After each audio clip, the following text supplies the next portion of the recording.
When people enter the Indian Police Service, the IPS, they are starry-eyed and they have Singham-like idealism in mind.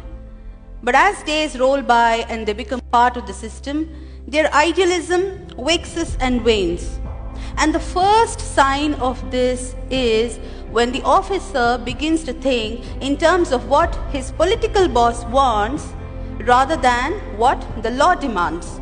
I was posted as the Deputy Commissioner of Police, Bengaluru City Armed Reserve, and my job was to supervise man management, personnel deployment, and therefore I took stock of the situation as to where my boys had been deployed.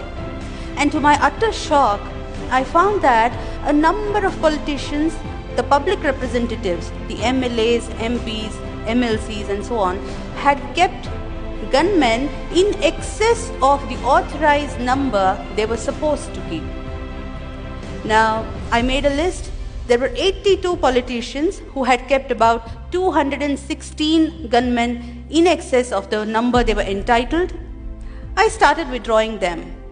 The first resistance came from my own boss, who reprimanded me in front of my subordinate officers. Yet, undeterred, I completed the task. I withdrew till the last excess gunman came back to the unit. In the same stroke, I also withdrew 8 brand new SUVs kept by the then ex-Chief Minister of Karnataka. The man had stepped down from the post of Chief Minister, yet the vehicles had continued to be with him. I withdrew the vehicles, but I often wondered why my predecessors had not acted. What prevented them from setting things right? I later learned that these are called the dirty jobs. They are unpleasant tasks, inviting the wrath of the politicians, and nobody wants to do them. Frankly speaking, I did not think of the consequences. There was no need to, because I was clear in my mind that I had acted in a manner most transparent and accountable, which every public servant is expected to.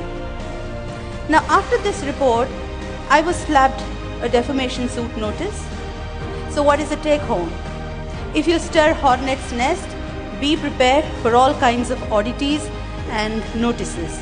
So challenges therefore are manifold.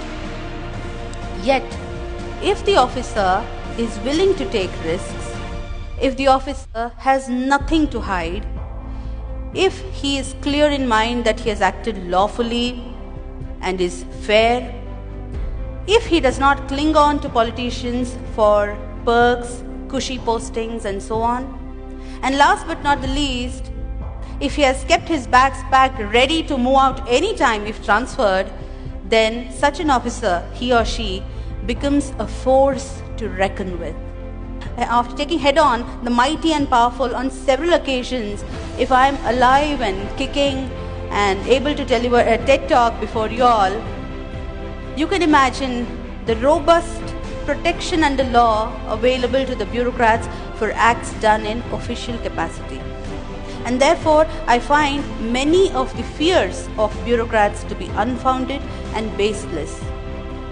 Now, you might see that it's a commonplace knowledge that the MLAs, the MPs, the MLCs, these posts are created under the Constitution of India, but one must not forget that it is under the same Constitution the All India Services, the IAS, the IPS are created.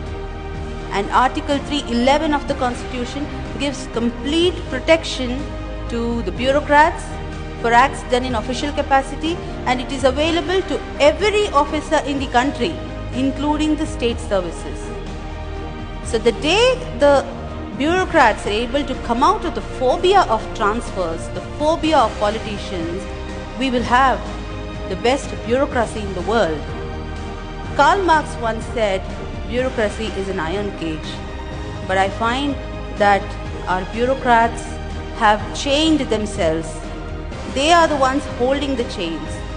The day they break away from these self-imposed chains, the day they start exercising their real powers, we will see a new India. Thank you.